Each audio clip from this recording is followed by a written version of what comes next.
So coming up next year, we have... Actually, this is probably one of the weakest releases they've done. And again, maybe I'm saying this because they don't have a trailer out, and this was clearly prematurely leaked, right? They had to get the release out today, I guess. Season 7, the next installment of Doctor Who The Collection Blu-ray range. Now, I love the season, but this set is lacking in my estimation. There's no new effects, so I wouldn't rush to make new. I mean, I wish they did what they did on this box set is what they did in the season 25 one, and give them all a bit of a facelift. Spear from Space is pretty good, but maybe CGI up the Autons in the last episode, right? Silurians is freaking awesome. I love that story, right? I absolutely love that story. But the T-Rex is cringe, right? It is super duper cringe, and it takes you out the story. That's the thing. Why did I fall in love with new effects? It's because they I was watching, was it not Spirit from Space? Ark in Space. When they had the new effects come out, and I watched the new effects. So, that's pretty cool. Then I put it on and watched it again with the original effects, and I realized how much I was taking out the entertainment because the original effects were just distracting, right? And that's the point. You don't want your effects to be distracting. I mean, the old black and white ones now, it's okay. Although I like the new effects they did on Dalek Invasion of Earth because that seemed very much in era, right? Just with a lot more money. So so it really needs a new T-Rex in my estimation. I kind of would have like a shimmering, warping, air type of effect coming out their third eye when they use that. But I think it needed mild effects, and then we got Ambassador of Death. I don't really think that needed new effect. I mean, maybe a little nip and tuck there. And then Inferno, same thing. I mean, very mild new effects, but it seems they could have done that at a relatively low budget. And I think it would have really spruced up there, especially the Silurians, right? I'm very disappointed because the Silurians, when I'm watching it, I'm cringing, waiting for the T-Rex to come, right?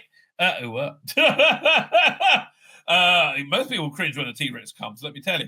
And then after it's been on, I was like, oh God, that was awful. And generally speaking, the story is freaking excellent. It's really one of the all-time great Doctor Who stories. I love the twists and turns it goes in, right? In the middle, it turns into a pandemic story. And it for like 2 episodes, right? It turns into Survivors for 2 episodes. It's really cool. I love the politics amongst the Silurians. I love the politics amongst the humans in dealing with the Silurians. I love the Doctor's bitterness with the Brigadier at the end. I love that story. It's one of the greatest stories. But much like what's that one? Terminus. You have the Garn, and it's just so bad. So let's see what is on this list. Oh, what's it? X isn't working. We're having trouble. This happens every now and again with X. Let me check. I'll remove it and re-edit it and see if that helps. Doink. Now I'm getting this whizzy wheel. Hey, look, you're not even letting me take it off? Okay, fine. Let me see if I can add it back in. And see what happens. It's thinking about it. I don't think it's going to work. This does happen every now and again with X. I wonder why. I mean, this is really the trouble of their becoming a. No, it's not. Let me just remove it. Of X being like a video strip streaming platform.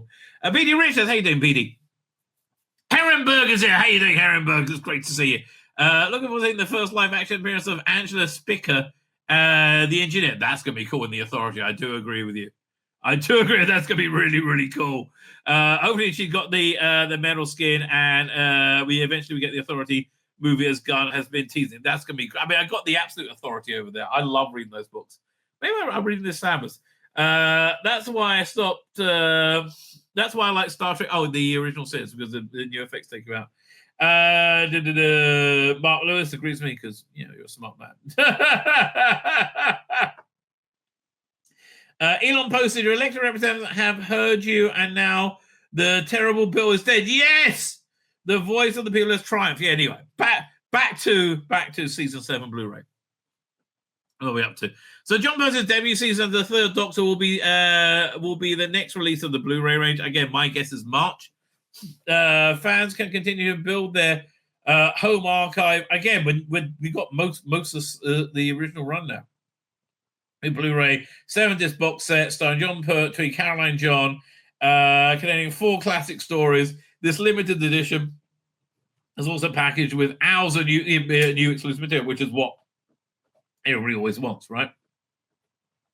The debut season, the Third Doctor is exiled to Earth, teaming up with units Brigadier Stewart, played by Nicholas Courtney, and Liz Shaw, Caroline John, to confront alien invasion threats from their own planet and primal past. This is probably why, or one of the things that went into adding in the regeneration theme from Patrick Troughton to John Pertwee, right? I bet you there's going to be a trailer right after. That's what's going to happen. Oh, I bet. Listen, I don't know. This is what they would do if they was clever, right? That after they aired the War Games next week, right? The cut down War Games, the colorized one, which I'm looking forward to. I have to tell you, I am genuinely looking forward to. I bet there's going to be I bet that's when they were going to release the trailer for season 7, and I bet people going, "Whoa!"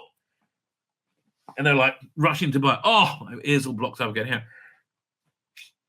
Oh, that did a trick. Oh, ow.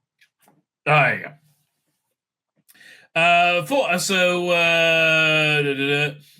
All episodes are newly remastered and the best was available. Check out the extras below. 4 brand new documentaries, splendid chapter profile of beloved Brigadier actor Nicholas Courtney. Looking for Mac, uncovering the writer Mac. That I'm looking forward to. Tearing the Suburbs, looking at when Doctor Who came down to Earth. Lucky 7 rockets, aliens, and spare parts. How the science of they influenced Doctor Who. Okay, well, they sound pretty good. Who's on Behind the Sofa? Katie Manning, Matthew Waterhouse. They're a great combination, by the way. They were a really genuinely great combination. Where we got Janet Fielding, Sarah Sutton, and Sophie Audrey. They're probably going to be crew number 2. Toby O'Dodick and the late Caroline John's family. Husband Jeffrey Beavers, who played the Master in one episode and a lot on Big Finish, and Daisy Ashwood, who now plays Liz Shaw. That's an interesting Behind the Sofa. Okay. Matthew Sweet talks to John Levine. Excellent. I mean, it's a shame that Nicholas Courtney died. He couldn't do him. But yeah, that's going to be because he's had a fascinating life, right? It was essentially a tour extra, right? So, okay. Doctor in the Escape Room were the team. Third Doctor escaped the Room of Doom. I quite like that. The one I saw on what's it called again? With the 7th Doctor season 25 box set. Movie Next Omnibus edition of Doctor in the Silurians and Inferno. So are these going to be Ben Cook re-edits or something that they did in the time? I guess they're going to be Ben Cook re-edits is my guess. And again, I'm not opposed to it. I just think the job he did in the Daleks didn't really work. And I think one of the reasons it didn't really work, I was very distracted by it not seeming to be naturally in colour. Whereas I'm not seeing that with War Games. But again, I'll find out. We'll find out in 4 days, baby. Info next PDF. Oh, guys.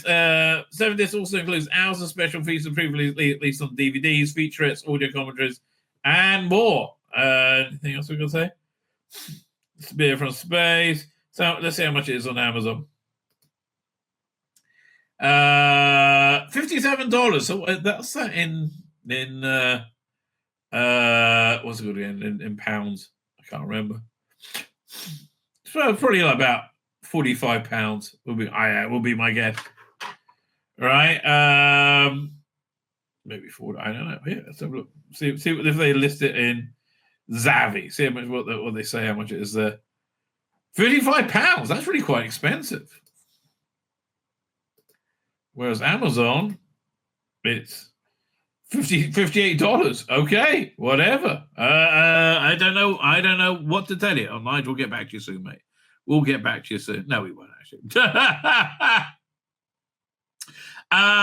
So fine. Yeah, look. I think that does seem very exciting. What seems less exciting is how Russell Davies is destroying Doctor Who, and he's destroying it for the literally dumbest reason humanly possible, right? Just absolute insanity.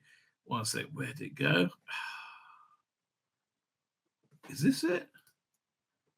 I had a bunch of stuff downloaded, ready to go, and it all just vanished. I wonder, did I delete it? Yeah, let me go look at my garbage.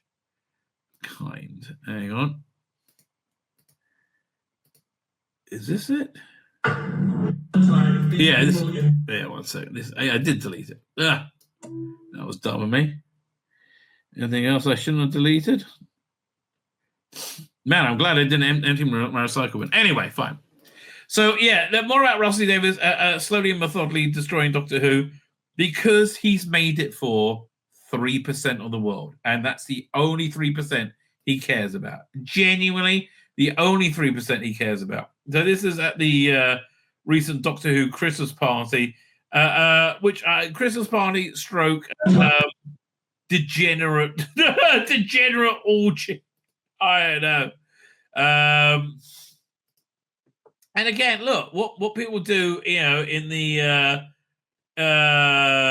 comfort of privacy. It's fine, but like, I never see anything family friendly and wholesome coming out this production of Doctor Who. Right?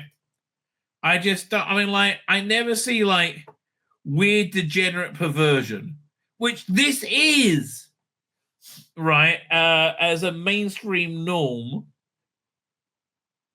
When in the night, it was when Barry Letts and Terrence Dicks was making Doctor Who.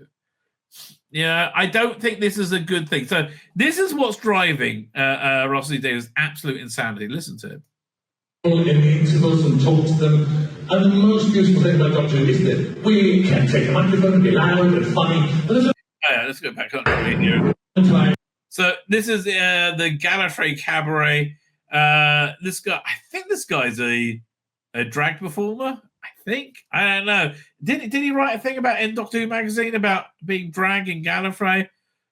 I don't know. Anyway, so Russell Davies is saying people in the intervals and talk to them, and the most beautiful thing about Doctor Who is that we can take a microphone and be loud and funny. And there's a lot of people here who are not like that, who might be more dead stories people tell me about their lives, about coming out, about not just sexually, but about who they are. Doesn't have to be. Look, but who they are is defined sexually in this context by you, right? I hate to tell you this, right? And I understand, these are fabulous stories for a tiny percent of the population, right? And look, Russell, you've got to understand, while you've made this Doctor Who inclusive and inviting for queer people, you've made it hostile for Christian people, for religious people, people of traditional values. Right, and so your answer is, whoa, you're evil Nazi bigots. You shouldn't feel welcome. We're not. Okay, no one had a fucking problem with anybody being gay, right, until it was compulsory to be gay, right, until everything was always gay all the fucking time. Nobody said enough of the gay shit, where until everything was gay shit all the time. Sexuality is just there's no delicacy, and it's a tough world. And fuck knows it's getting tougher. The reason it's getting tougher because of dumb fucks like you, Russell. Right? Again, why do you have to have your Doctor Who all about him being queer? Because you do. Okay, once you make anything queer, it's about being queer. And look, for fuck's sake, Shooty Gatwa, you talked him up and talked him up and fucking talked him up. He plays him queer. He can't do anything other than queer. But actually, when you hear people's stories, talk to the honour of hearing people's stories. And I just want you to know, something I think you already know, but I want you to absolutely know, deep down in your heart, Doctor Who loves you. We understand that, Russell. Doctor Who loves them. And Doctor Who hates us, right? You're a queer supremacist, right? Genuinely, you're a queer supremacist. The only people that fucking matter are gay people, right? And again, I think religious people, Christians, Jews, Muslims, whatever, well, less so with Muslims,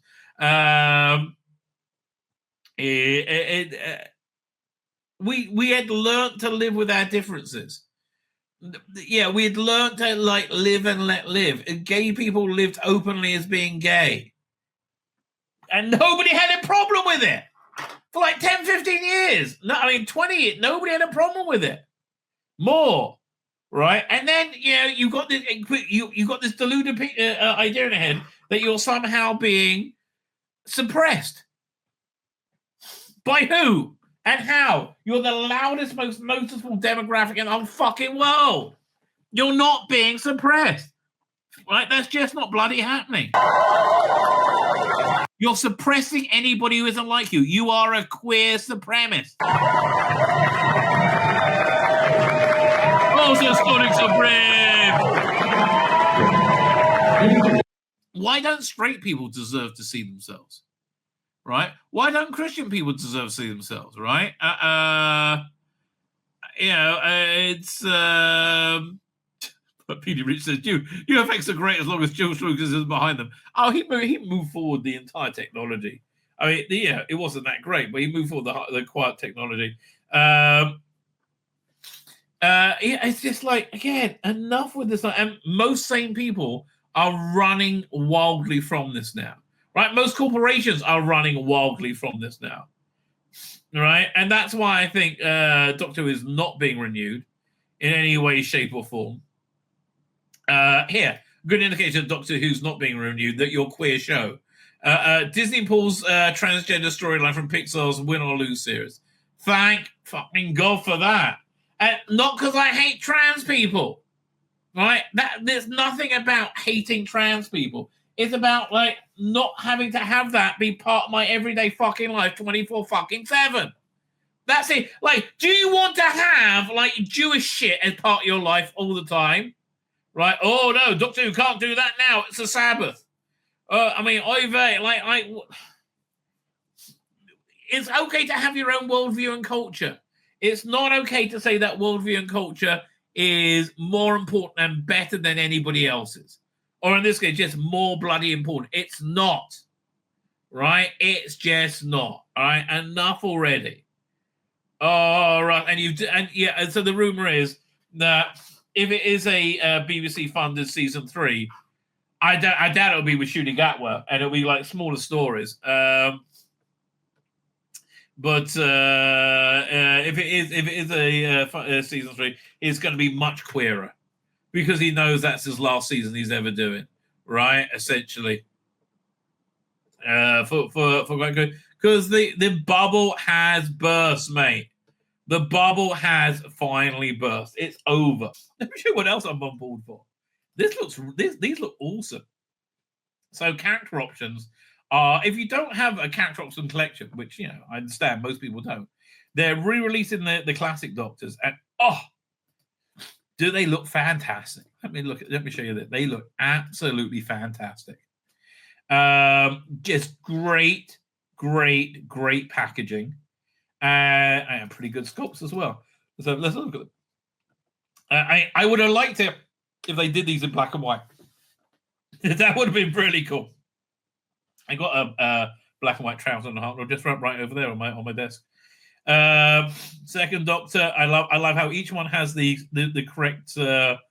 And again, I love that they choose the right moment from the titles to really illustrate. I feel like I'm watching Third Doctor. And then they just they put the time tunnel off the side. It evokes the Fourth Doctor, right?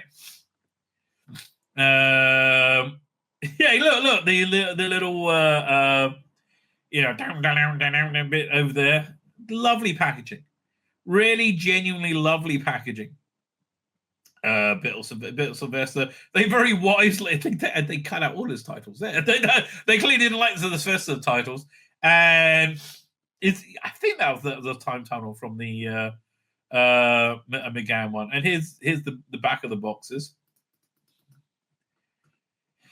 A little blurb about each Doctor. One day, oh god, you get a nice quote. Say goodbye to Susan. Time Lord introduction. When I meet a regime that needs to import savage alien life as the security guards, I begin to wonder who are the real criminals. Well, again, that would be Keir Starmer. Yes, well, you can see. I can see your long rest hasn't done anything for your megalomania. Have a jelly, baby. I don't suppose you've completely ignored my secretary was secretly prepared any Nitro 9, have you? Again, they finally have the right quotes. I'm not here as your prisoner, Davros, but that was an iconic moment for Doctor Who.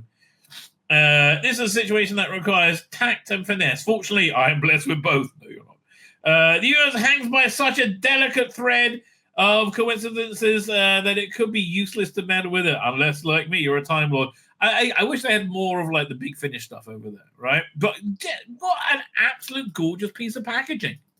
Right? Oops, wrong way. So, look, well done character options. These look, again, I'm not buying them because I already have them. So, and I'm not buying them for the packaging because I always take mine out the package. Doctor Who Mid-Journey has been doing freaking awesome stuff. And again, that stream they did last night, did yesterday afternoon with Dan, really worth it. I really genuinely love that stream. And he's doing tutorials in the new year, which I'm really quite happy about.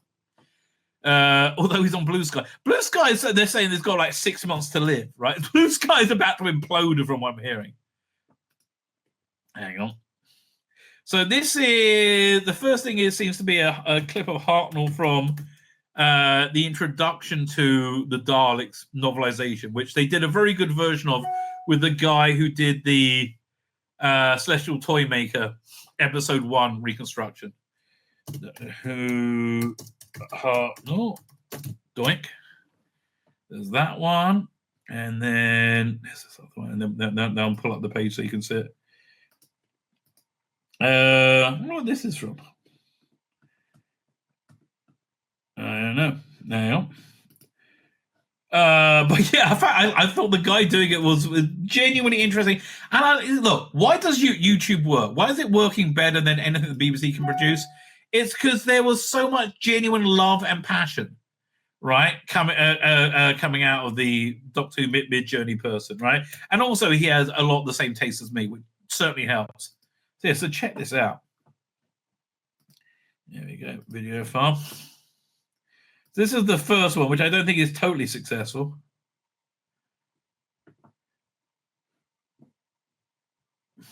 But it's fascinating that they can get this far, right? I mean, like, it's really not going to be long before we can I wonder if you can recut like the chase into a 2 hour, hour and a half movie, and then reskin it with the Peter Cushing AI. That would be crazy, right? I think that would actually really, really work.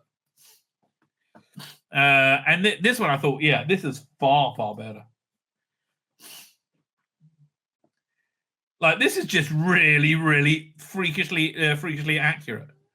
All right, good stuff. Right, good stuff. And then let's go over to his Twitter feed. Share screen. Doink.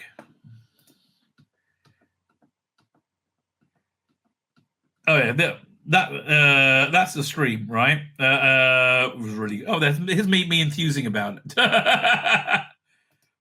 Let's have a look. And it's so exciting seeing new pictures. So here's the thing: we as Doctor Who fans have seen every picture there is to see, right? It's so exciting seeing new pictures. I do not understand why people are so uptight about AI. It's here, baby. It's here, and it's going to stay. It's not going anywhere at all, right? It's not going anywhere at all. Which I don't think you can really say about Ncuti Gatwa, right? I think we got 9 more episodes. We're seeing him as a Doctor, and then he's off, right? I don't think he's going to be around. So that's why there's a good segue into this story. Doctor Who, 10 worst Doctor Who moments of 2024. There's so many to choose from. So disappointing. Right? It was just, I was so on board. Again, the breaking the third. Oh, God. It so doesn't work when he does it, right? It so doesn't work when he does it. Oh, there's a new trailer for Joy to the World. Yeah, who cares? Well, we got 500.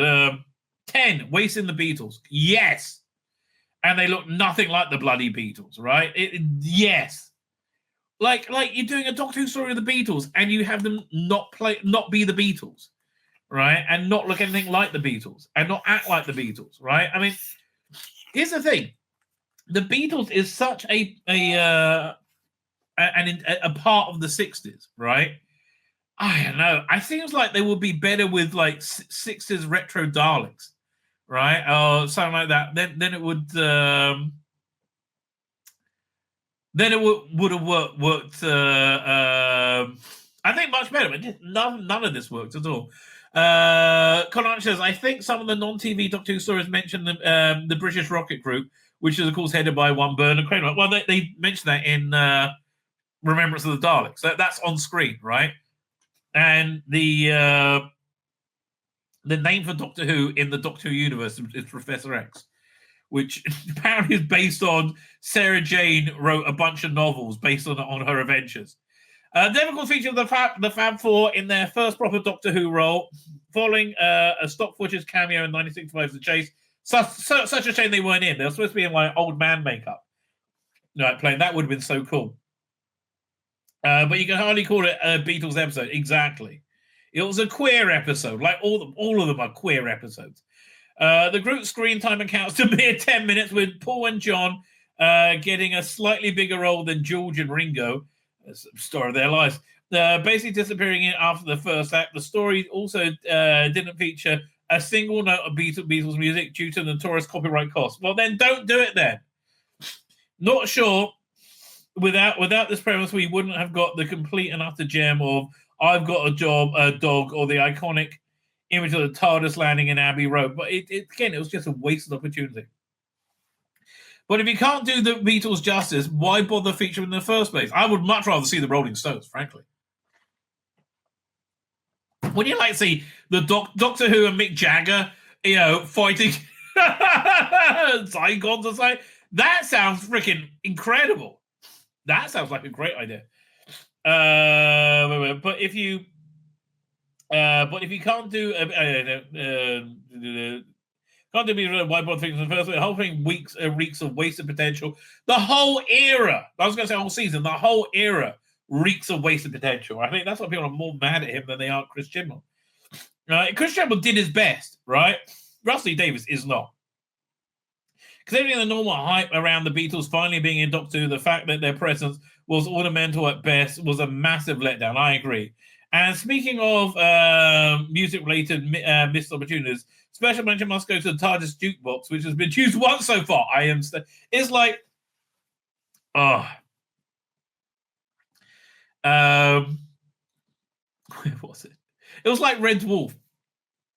I'm trying to think if I got this documentary where everything was like the first thing, everything was totally grey, right? There was like no colour in it. They said, but we need colour. So they gave them like this little red box. They put on the desk in the background. Then for season 2, they went to a pound shop and bought just a bunch of stuff, and it made all the difference in the world.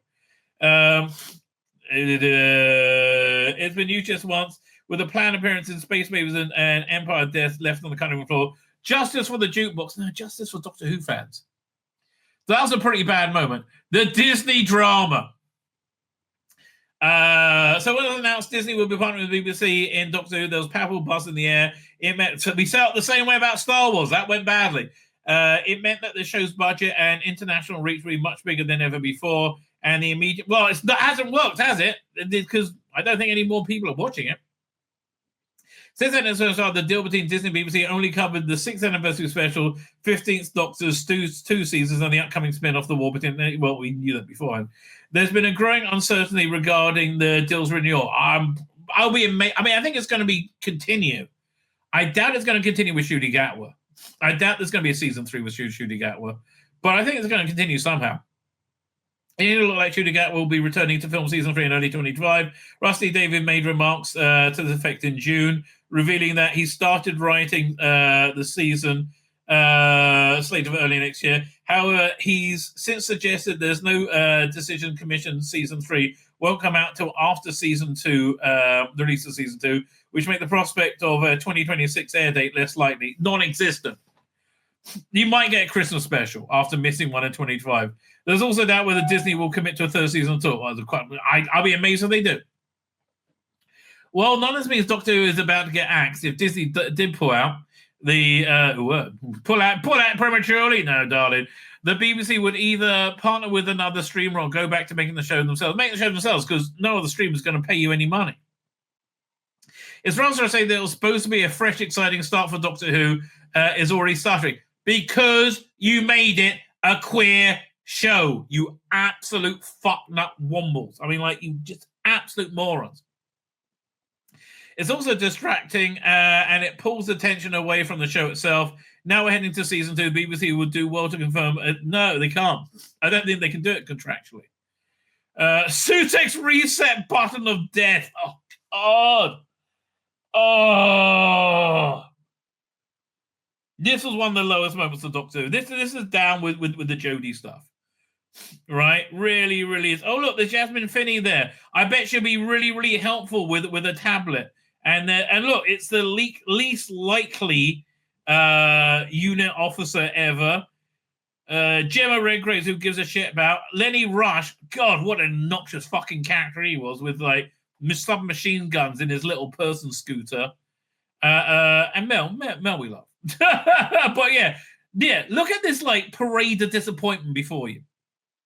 Exactly. So the return at the end of the Legend of Ruby Sunday, and what, because there was no legend apparently, was one of the all-time great cliffhangers. Not really. Right? The reveal of Sutek was shit. But sadly, what followed wasn't quite so great. No, we're not talking about the weirdly hyped up scene with Sian Clifford and a spoon. Oh, and she was somebody famous? Okay. Rather, one of the most unsatisfying things about Emperor of Death was the way everybody gets turned to dust in the first 5 minutes and easily brought back to life at the end. I know everything was unsatisfactory about it. Unsatisfying, I should say. It meant that all the stake-raising moments that proves Sutek means business, but then when you kill a wider range of characters so casually and blatantly, you could look. Most of these people could have stayed dead, and I would have been fine. It's blatantly obvious that they'll be back again by the episode's end. It's if this dusting had taken place in the end of previous episode, like the Avengers Infinity War, would have a full week to sit with it, plenty of time to doubt and grow. Yeah, that's a pretty good point you're making. You know, right? The fact that all the characters killed in Legend of Ruby Sunday come back to life only added salt to the wound. Reset buttons are nothing new for Doctor Who, but can we at least but can we not at least leave one or two people dead for the so the major universe changing events don't feel so easily overcome? No. Splice's strange behavior. Which one was Splice? Was that Boom? Boom was season 1's strongest episodes. Yeah, but it wasn't very good in my mind. Like, I'll never rewatch it. If even wasn't proving he still got it after 7 years away, but it wasn't perfect. The daughter of the deceased Anglican Marine, John Frauch's Veta, the first person to come across the Doctor and Ruby on Castellarion 3. Splice plays an integral role in the story, but an incredibly childlike baby was completely at odds with the actress playing her, who was closer to a teenager than a toddler. Just look at her ignorance regarding her mother's death, or the way she's quite happy to sit down with her and watch a slideshow of family photos in the middle of a literal war zone.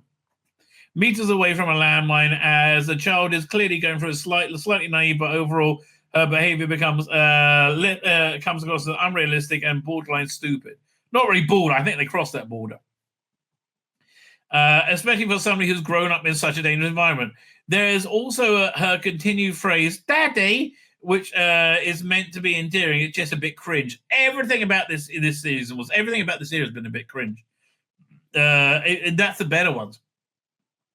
This could have been presented by simply casting a younger actor or making the character more mature. I mean, maybe.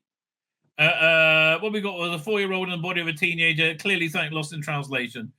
Doctor Who goes Doctor Light. Well, these are the best episodes, right? Which shows you what a mill around the neck Shooting Gatwa is. Look, I said beforehand, this is one of the few things I predicted correctly. They're betting the farm on Shooting Gatwa. They put all their eggs into the Shooting Gatwa basket, and it didn't pay off, right? He wasn't classed in the bosom of the British public. Why? Because most people are straight, and his appeal is exclusively queer. You can see that by the roles he's had, and the lack of success, and the fact he can't play anything other than a gay guy, right? Right? It's yes.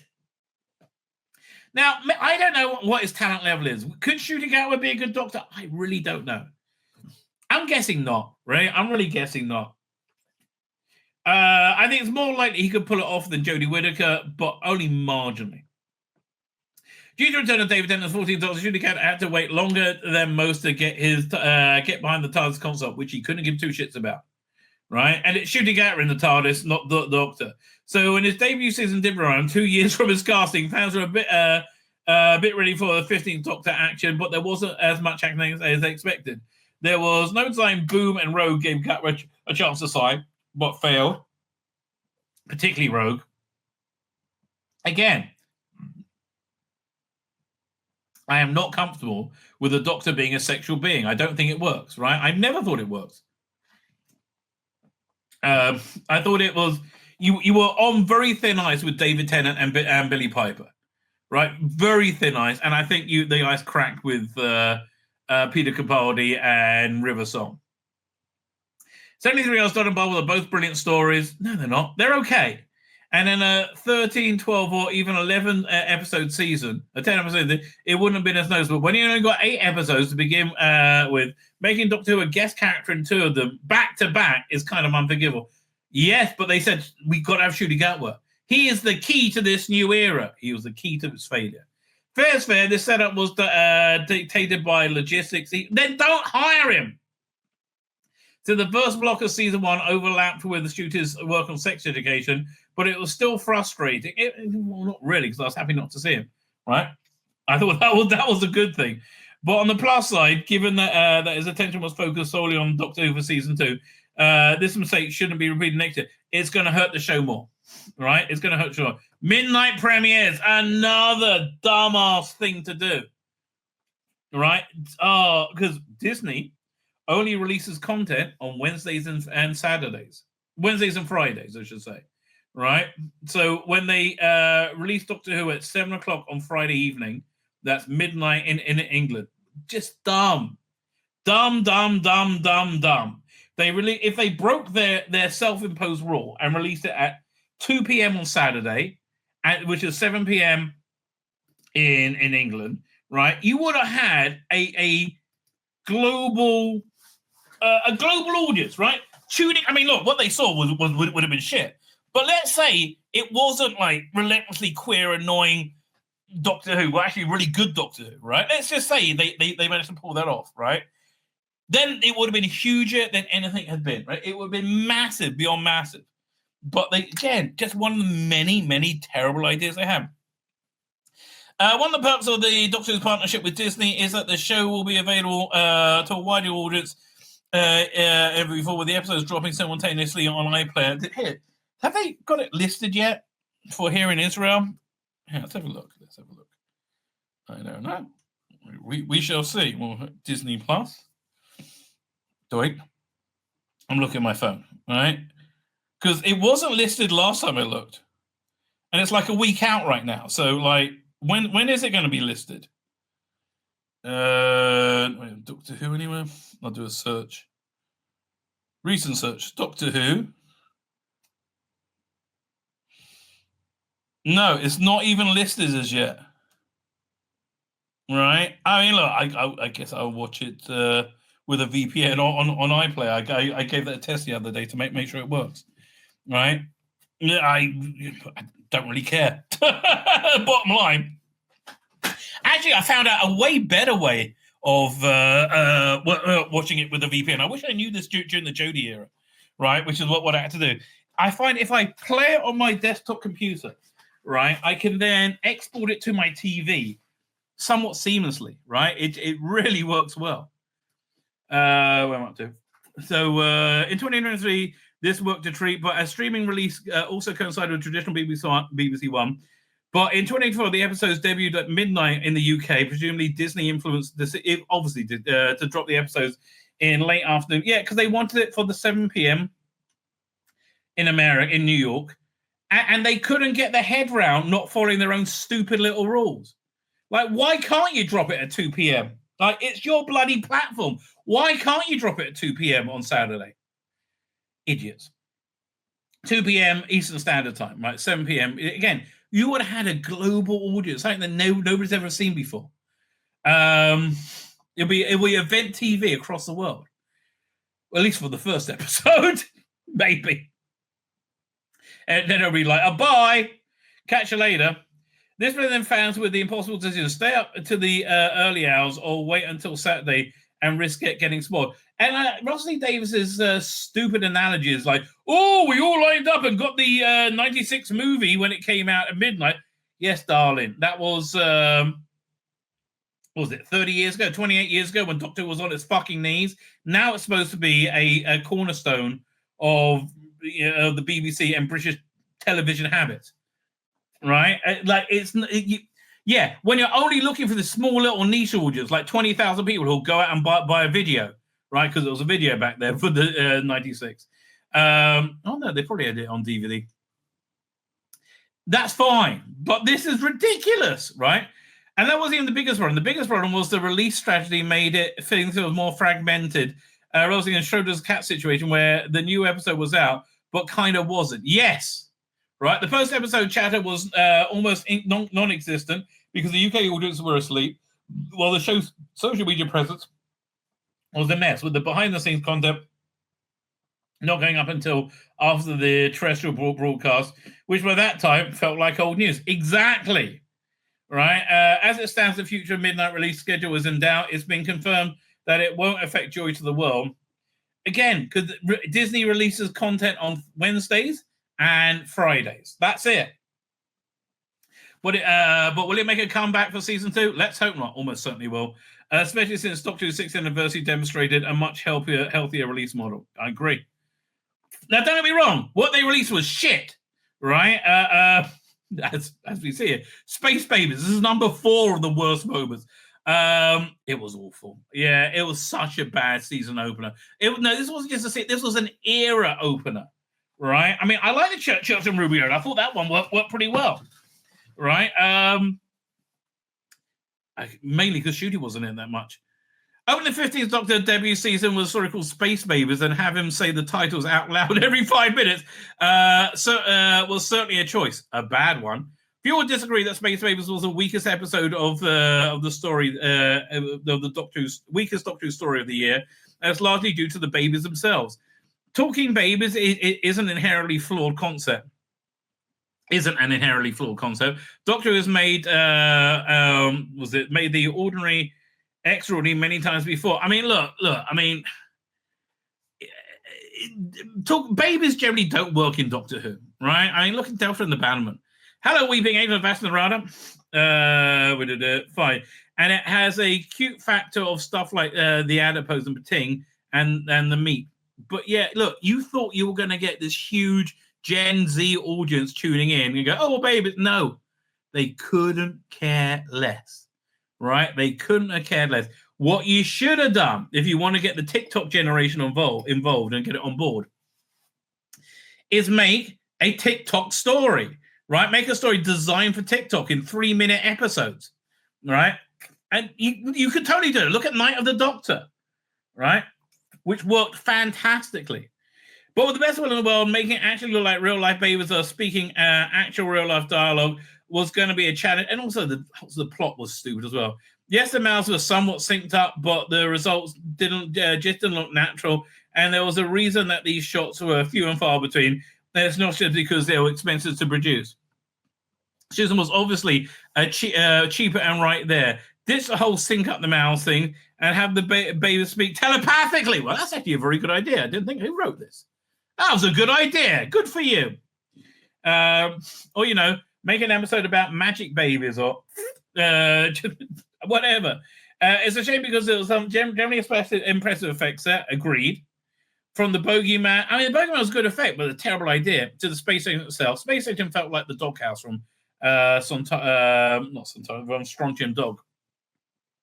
But all anyone can think about was the awkward CGI of Baby Mouse. It's not hard to see why. Exactly. There's so many episodes to choose from. Where's the Hooniverse? It's fucked up. It's up Shooter's ass is where it is, right? Because it's never coming out. There's not going to be a Hooniverse. We're going to get one spin-off and no one's going to give a shit. I don't think it's going to do well at all. So far, we're up to Rossi has confirmed that time for the next stage of Doctor Who, that spin-offs will be on the way, and the show's new collaboration with Disney 2 years on. We're basically still waiting. That's true. Sure, we had a snazzy Hooniverse logo. I hated it. That Hooniverse logo in the ident was shit. They should have done a time tunnel with like the Scream rather than this super corporate generic bullshit, which is what it was. And that's what we'll be going to see. But we also have no idea when that's going to hit our screens. That's the end of this era, I think. All right, I think you'll have a BBC era afterwards, and I don't think it's going to be Shudigawa. I don't think it's going to be a white male who'll play the Doctor. That I think's for sure. They're not fully fledged spin-offs in the way of Torchwood or Sarah Jane Adventures and Class. Remember that one? Not really. No one does. Maybe expectations were too high. Well, Russell, you spent like how long pumping up our expectations? Excuse me. Yeah, expectations had a good reason to be too bloody high. But it does feel like that we should have had more announcements by now. Yes, because the show's failed. Again, purely because it's a queer show, right? It's made for a very niche audience when it should be made for a popular audience, right? And getting it through the head that drag queens who tell stories about having fucking a stranger and losing a condom up their ass isn't mass appeal. Fuckwit. Maybe that's just too high, but it does feel like we should have had more announced by now. What does the future of Doctor Who look like? I think I just described it. Where's the roadmap? Where's the vision? All the promise of the Hooniverse and spin-offs galore has faded away at this to the point where we don't even know when to expect the third season of the main show. I have to tell you, I am somewhat looking forward to the War Games in Colour, right? I think that's been their biggest contribution. Unfortunately, the Darkness in Colour, I don't think worked very well. The execution of the Hooniverse has been muddled, less like everything this era has been. If you're a UK fan, you get access to the shows of the most shows back catalogue. And again, why wasn't this on Disney Plus? But plus existing spin-offs of and a wealth of other content. But if you're an international viewer, you simply get the episodes released as part of the RTD2, a far cry from the whole Doctor Who universe that you think of. Wait a minute. I don't remember seeing... Wait a minute. I don't remember seeing the specials on Disney. Have they taken them off Disney Plus? That's really weird. I'm only seeing season 1. That's really weird. Try again. I'll do Doctor Who. Maybe I'll do David Tennant. David Tennant. Holy shit! Oh, here it is. No, I found them now. Well, okay, when I look up Doctor Who, why don't I get all the bloody episodes? This is ridiculous, isn't it? That's just ridiculous. I don't even know what to say. There's no link to it. Don't get me wrong, I don't want to see any of these piece of shit episodes, but why am I getting them? And it's not the first thing that comes up. It's like halfway down the page. Man, the confidence they have in this barely doesn't exist at all. Yeah. It's not going well. Not to take away from the team's effort so far. No, I'll take away from them being shit. I'll suggest that any of this is straightforward. But look, if you can't do it. You can't do it. But we're nowhere close to the Hooniverse that was promised. Exactly. Next week, from the people who bought you the 2 weeks to curb the spread, or what? 2 weeks to I can't remember the lockdown. The first what they told us about lockdowns, lying pieces of shit. There's always a twist at the end. Oh God, I hated this. And again, they thought this would be a viral TikTok moment. Really? Really? It was just cringe, right? It was absolute cringe, right? From his winking to camera, the whole thing was just cringe. There's always a twist at the end of a list, but there's not. There was no twist at the end of Face of Evil, as I recall. I mean, Leader went into the TARDIS, but it's not always like a Shyamalan-worthy mind bender. Going into the Devil's Call, fast expecting some kind of musical number with all the shots and the trailers of the Doctor standing at a microphone and dancers singing in the rain. It would have been weird if everyone didn't break into a song and dance at this point. And they could have explained, he even had it worked out, Rossi, there was to explain it in universe, right? But he said, no, not doing that. But sadly, the music I got wasn't any good, right? It could have worked if it was integrated better into the episode. Fix two problems at once and have the Doctor and the Beatles create a song to banish Maestro. Or God, who was writing this? This guy has really good ideas. But if you're just going to tack a song at the end, a dance set piece onto the end of an episode with absolutely no explanation, including lyrics as stupid as "Pretend descend, land's end, don't make do and mend." What the fuck? You're always begging to be included in a list like this. Credit where it's due. Really, twist at the end is really catchy, and it was even the encore for this year's Doctor Who prom. Oh God, be quiet. Another thing I'm not interested in seeing. However, when we inevitably do get more musical scenes in Doctor Who, they will need to be executed better than this. Who is the writer of this? Let me just go back for a second. Who wrote this? Because I'm quite impressed. Richard Lloyd. Okay, Richard Lloyd. What else has he written? Okay, Disney. Hang on, we've got to get back,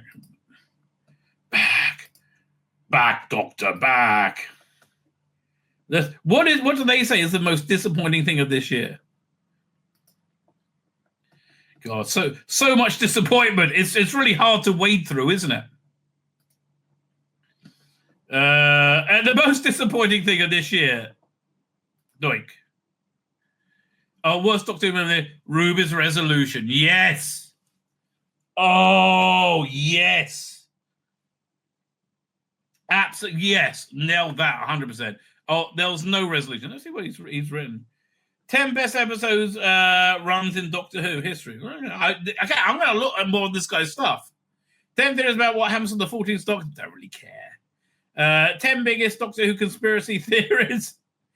10 dark Doctor Who moments you weren't allowed to see. Okay, whatever. The Mystery of Ruby Sunday. Parent has propelled us through season 1 with plenty of interesting developments along the way. Yes, he can make it snow for no apparent reason. The night of her birth was revisited. Snow appeared everywhere. It was mentioned whenever it was mentioned, and her mother was even pointed dramatically at the camera. Look at that. So dumb. So dumb. In addition, Ruby was described as very wrong by Maestro. Totally normal. A connection to the one who waits was teased, and Carol of the Bells implied to have greater significance beyond just sounding ominous. It was all very intriguing, yet the payoff was anything but. The snow was waved away as memory bleeding through, or something. Yes. With Ruby's mum revealed to be an ordinary woman, which didn't simply add up with the strange supernatural clues we were given.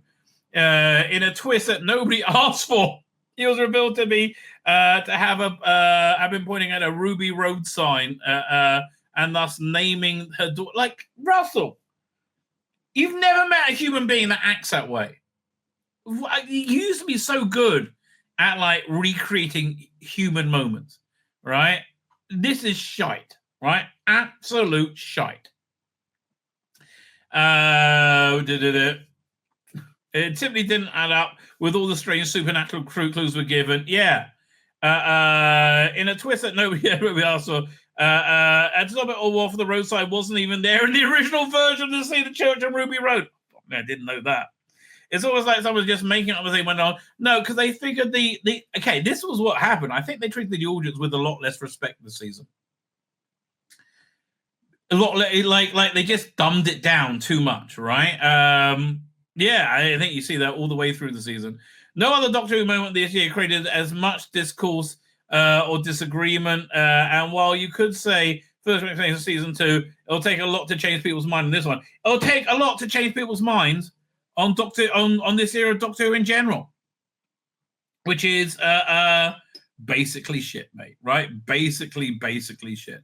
Fine, I'm going to wrap up. I wanted to finish early. I guess not. Sorry, November 1st, 1999. What's November 1st, 1999? First Doctor Who DVD wasn't released till 2008. I did not know that. Right? I did not know that. No, November 1st, 1999. The first DVD was the bare bones 5 Doctors, right? Yeah, it was a bare bones 5 Doctors. My name's Tzvi Lebetkin, the Rabbi from another planet. Please like, share, and subscribe, and ring that little bell. Ring the little bell so you're notified when new videos drop.